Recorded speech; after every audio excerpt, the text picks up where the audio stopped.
I've got notes. What's up? My name's Chris Tejas. I'm a photographer and videographer based in Ontario, Canada. I mainly shoot portraits, events, weddings. Basically, if there's a person involved, I'm gonna photograph it. I also do a lot of video production where I do things like sports, commercial, all sorts of different stuff. Recently, I started using the Z6iii and I've only done 3 shoots with it. So this is more of a initial impressions video rather than a full-fledged review, which will be coming once I feel like I have a good handle on this camera. And speaking of handling, let's start with ergonomics. First and foremost, this compared to the Nikon ZF, which I also shoot with, it's really nice to have that big chunky grip. It feels like a Nikon grip. I don't know if that'll make sense unless you've used Nikon, but I would say like Nikon and Canon kind of have a similar feel when it comes to their chunkier, bigger bodies. So I think it feels great. It's really, really comfortable. All the buttons are exactly where you want them to be, more or less. You know, the shutter button, the AF on button, the dials, they're all where they feel like they should be. And I think that is really helpful when you're shooting, especially in like a busy scenario. You can access pretty much everything you need with one hand when it comes to what you need to actually shoot.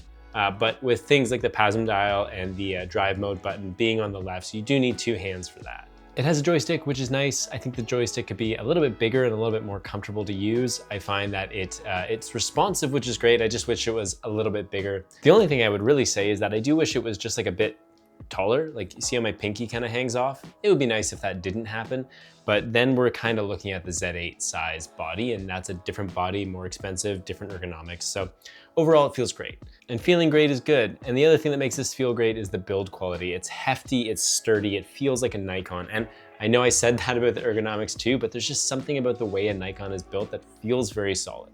They make great cameras that last a very long time. That is a thing that is a part of their reputation, and my experience shooting with Nikon in the past has definitely been that.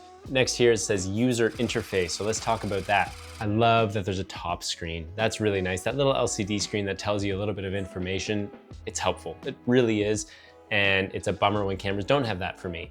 Not every camera needs it. Something like the ZF, it would be kind of weird if there was an LCD screen on top, but it is nice that they included it on the Z6 Mark III. The EVF is nice and bright. People talked about like, whoa, it's so bright. I don't know, it can get really freaking bright. That's true, but you can just dial it into whatever brightness you want. So I don't know that that would be a big controversy, but people will complain about anything. What I will say is that I've had a bit of a tough time dialing in the EVF color-wise to match the LCD, and I probably just need to spend a bit more time with it, but I find the method of doing that a little bit tricky. User banks, this is something that I'm really glad that we have on this camera. Shooting with the ZF, it's been frustrating not having the user banks for certain scenarios. For me, when I'm shooting hybrid, meaning that I'm going back and forth between photo and video in like quick succession, maybe I'm shooting a wedding and it's first kiss and I want to snap a few photos quick, and then I want to grab 2 or 3 seconds of video in 4K 60 that can be slowed down for a highlight film edit or something like that. I basically have my user bank 1 for photo set up the way I want it for photos on a wedding day. And then when I switch it over to video, it's all my video settings, and that's 4K 60 if I'm doing a highlight style film where it's basically like a slowed down music video. So for hybrid days, that's great. For just straight photography, it's helpful in certain scenarios, but maybe not quite as essential. Only thing I will say is that I think that just, when I look at this camera, it feels like it should be more customizable. It feels like there should be more custom buttons on it, and that those buttons should be able to do more things. Everybody knows that Sony is like the king of this, and I wish that this camera could do a little bit more in the way of that. For the longest time when I shot with Fujifilm, for example, I would always have the right side of the D-pad mapped to my white balance, the bottom to be a white balance lock, the top button would be my metering settings, and then the left button would be my AFC custom controls. It was really nice to be able to just do all that very quickly, and you can't do that with this. And just to be clear, that's not a problem just with this camera. Nikon in general, I think, doesn't do as good a job of this as they could. Even the Z8 and the Z9, there's just certain things you can't map to certain buttons, and it doesn't make sense to me. But Nikon's not the only one that does this either. Lots of other brands have issues with this. Autofocus. The autofocus on this camera is very good. It's very reliable, it's consistent, it's effective. I would say it feels pretty much the same as the ZF to me. I don't notice really any difference in how it responds or how it acts. So it's reliable, but I would say it's not as intelligent as Sony or Canon. What I mean by that is, the choices that it makes are not as intuitive to what I would choose to do in any given moment compared to the Sony or the Canon bodies that I've shot on in, the past year. It's not the end of the world, it's just something you have to get used to. And getting used to a new autofocus system takes time. And if you're not willing to put in that time, I don't think it's fair to say that it's trash or that it doesn't work or that it's not good, because I think most autofocus systems at this point do work pretty well. You just have to know how to navigate them. And when it comes to video, it seems to be performing really well as well. So that's great. Now on to arguably the most important thing, which is actual image quality. The images look great.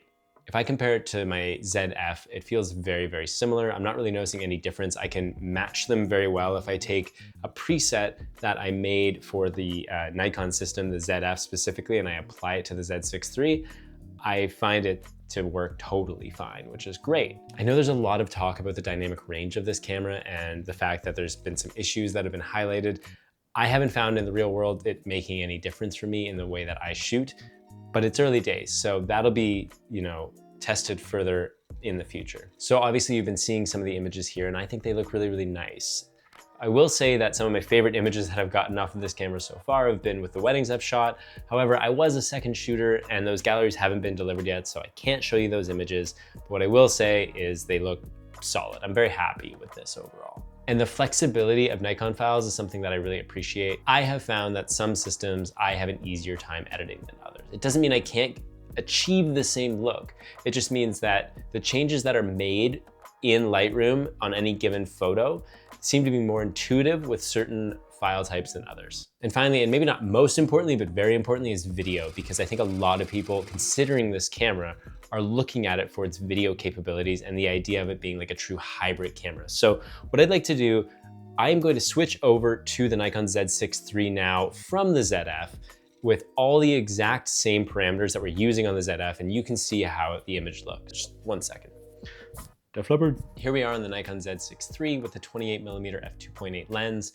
I adore this lens. There's gonna be a full review on this lens coming soon. So if you're not subscribed and you wanna see that, subscribe so you see it. You can do the notification bell thing. I don't know if that'll help or not, but subscribe, that helps. All of my parameters are the same, and I'm gonna just list those here real quick because there's no point in me going over every single one of them, but you can freeze frame if you want and jot them all down and, I don't know, keep them for your records. Do you keep records of people's YouTube videos? That's crazy. So what do I think of the video? Well, it kind of remains to be seen. I've shot a couple things on it. I have 2 more shoots this week. I did 1 today. I did a lot of shooting on this camera this weekend. When I was shooting a wedding, I was doing hybrid coverage, and a lot of my job was to do video with this camera.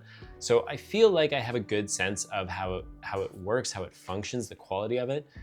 I will say that I don't feel super confident when it comes to grading all the footage, working with the RAW, working with N-Log. I just haven't had enough time with this specific camera, so that remains to be seen. What I can say is that the autofocus seems to be solid. Hopefully it's doing its job here. It looks like it is when I'm looking over at this side, but you never know until you get the footage into DaVinci or whatever you use and see from there. The files look good. It's easy to work with. There's lots of codecs. More to come on the video capabilities of this, but I would say if you're looking for a great hybrid camera, this is genuinely a very great option. So do I like it? Am I gonna keep it as a camera that's gonna be in my roster for a while?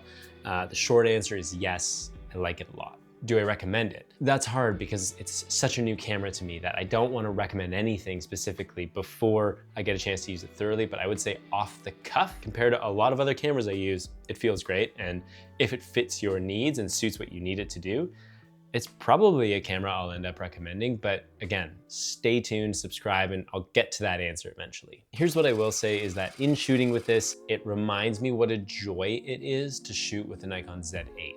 And what I mean by that is there's just a few little things about the Z8 that I really love. The biggest one being having a bigger body, and then also having the more traditional kind of tilt screen rather than the flip out screen. Having said that, I am gonna be using this camera for a lot of my YouTube stuff, so being able to flip out that screen is actually probably more helpful than if I had the Z8.